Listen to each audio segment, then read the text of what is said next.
Tout le monde a des problèmes. C'est une vérité générale que tout le monde connaît, mais que chacun oublie. Chaque humain a ses galères, tout domaine confondu. Taf, santé, vie amicale, vie amoureuse, vie familiale. Mais la différence, c'est que chacun ne les traite pas de la même manière. Ce que je vais te dire dès à présent n'est que ma perception des choses. En France, durant mon passage dans tous les échelons de ma scolarité, je n'ai jamais entendu un enseignant me dire « je me suis trompé ». Durant mes 8 années d'arbitre de foot, on m'a formaté à ne jamais dire « j'ai commis une erreur ». Dans le monde professionnel, on m'a toujours appris à expliquer que le problème, c'est le contexte. Pour moi, ces différents exemples montrent que notre société ne nous apprend pas à reconnaître nos erreurs. Alors qu'en vrai, c'est le début de toute solution.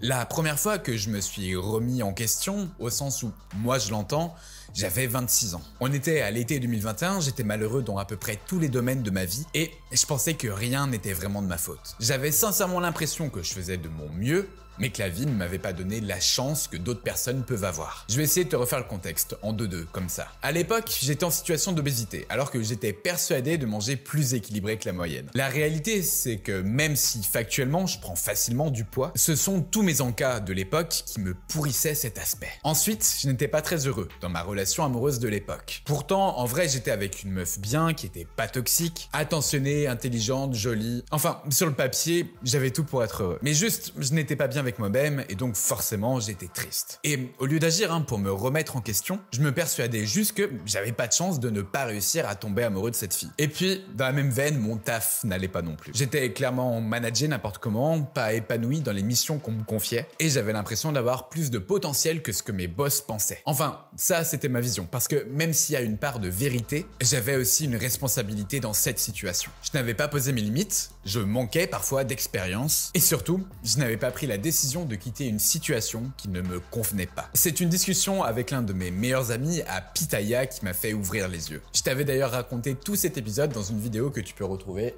juste ici si ça t'intéresse. Mais me remettre en question, c'est la meilleure chose qui me soit arrivée à ce moment-là. Et cette vidéo que toi t'es en train de regarder là maintenant est censée te montrer tous les bénéfices de cette remise en question. Reste avec moi jusqu'au bout de cette vidéo parce que à la fin de celle-ci, je vais te montrer comment récemment, il y a encore quelques jours, j'ai complètement switché de mindset grâce à la remise en question. Juste avant tout ça, je me présente à toi très rapidement. Je m'appelle Pierre Creusier, j'ai 29 ans au moment où j'écris et je tourne cette vidéo. Et ça fait plusieurs années que je réfléchis personnellement à toutes les thématiques pour améliorer sa vie. Si le développement personnel concret est un sujet qui t'intéresse, je t'invite à t'abonner juste ici, à activer la fameuse cloche des notifications qui est ultra importante pour ne pas manquer mes prochains.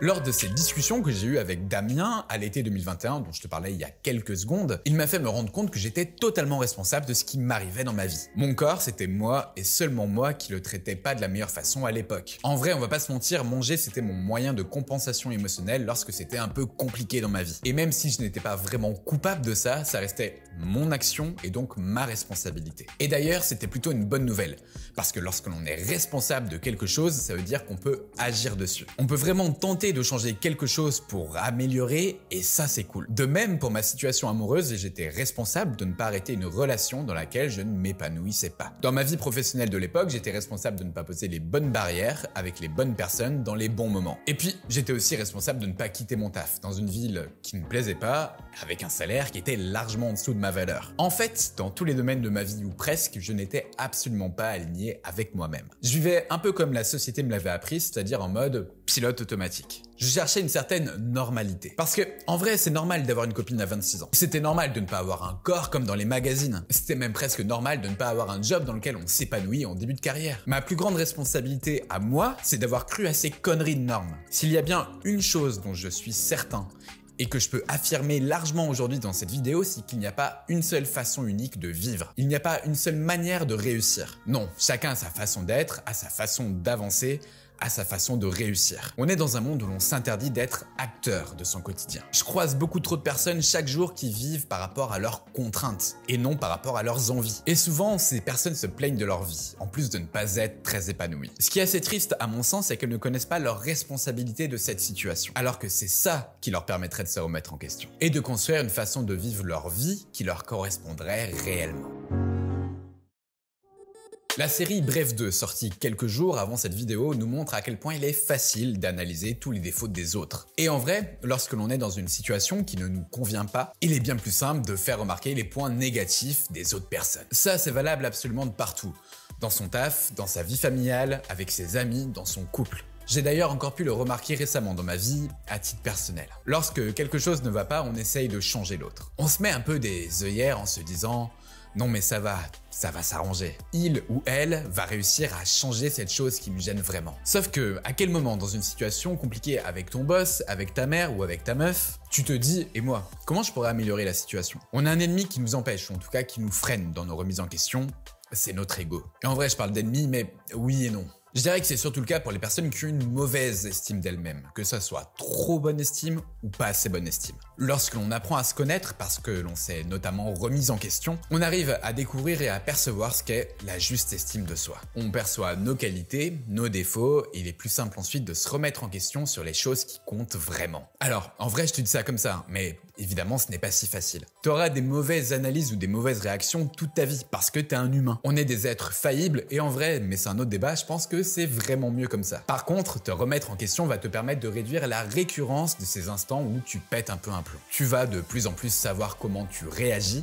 mais également dans quels instants, et tu vas pouvoir anticiper le moyen de contrer ces réactions. Attention néanmoins, l'objectif n'est pas de remettre en question toutes tes certitudes en permanence à chaque seconde ou à chaque minute. Non, absolument pas. Il faut que tu conserves une base solide et avancer avec celle-ci. Mais le juste équilibre entre cette base solide et tes remises en question nécessite du temps. Pendant celui-ci, tu vas répéter les actions et ainsi gagner de l'expérience. Et puis d'ailleurs, tu vois, je te parle de remise en question, mais en vrai, il y a plein de façons de le faire. Je vais te dire comment moi je procède. Le but n'est pas de dupliquer bêtement, mais de t'inspirer de ma manière d'être, de ma manière de faire, tout en adaptant ça à ton contexte et à ta personnalité. Il y a quelques temps, j'ai eu besoin de me remettre en question, mais genre vraiment. Parce que, sans rentrer dans les détails, le but n'étant pas de raconter ma vie à 100%, j'ai eu un enchaînement d'événements en très peu de temps où je me suis dit « Oula, attends ». Peut-être que c'est toi le problème. Quand, en l'espace de quelques jours, ta vie pro et ta vie perso est chamboulée dans tous les sens, c'est qu'en général, tu fais partie du problème. Et s'en rendre compte, en vrai, c'est déjà une première victoire. Un jour, je suis donc parti de chez moi avec un carnet et un stylo. L'objectif était de faire le point avec moi-même, à l'instant T. J'ai volontairement choisi un moment où je n'avais pas de limite de temps. Je me suis posé sur un banc, la musique calme sur les oreilles et j'ai écrit. J'ai essayé de me poser toutes les questions que j'avais en tête. Où est-ce que j'en suis dans ma vie? Qu'est-ce qui est compliqué au quotidien? Qu'est-ce que j'aurais pu faire différemment dans telle ou telle autre situation? Quels sont mes défauts?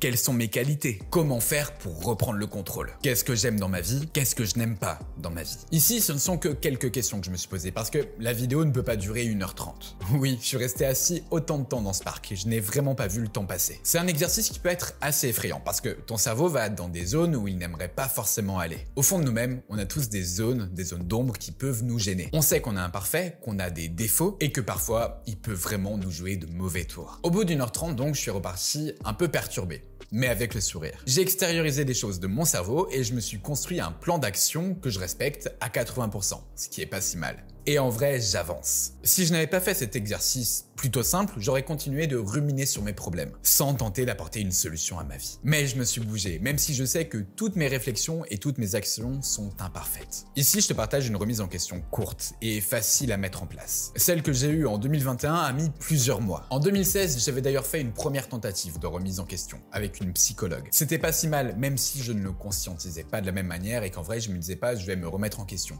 mais plutôt je vais essayer de me connaître. Et en vrai, c'était plutôt utile. D'ailleurs, je t'invite vraiment à commencer par là si t'es pas à l'aise avec toi-même. Mais sois sûr que réfléchir sur toi, avoir l'audace d'essayer de changer les choses, c'est clairement aller vers du mieux pour ta vie. N'aie pas peur de changer, c'est juste la suite de ta vie qui attend ton évolution. Voilà pourquoi je crois que la remise en question est surpuissante. Je continue d'avancer, d'améliorer mon quotidien, d'évoluer aussi, sans faire tout parfaitement. Mais je respecte cette volonté de suivre mon chemin. La remise en question te permet de reprendre un contrôle que j'estime assez nécessaire, en tout cas à mes yeux. La première métrique que tu peux d'ailleurs optimiser, c'est ton temps. Et ça tombe bien, parce que j'ai reçu la semaine dernière Dimitri en interview sur cette chaîne YouTube. Il est coach en optimisation du temps et m'a donné un maximum de tips. Si la vidéo t'intéresse, tu peux la retrouver juste ici.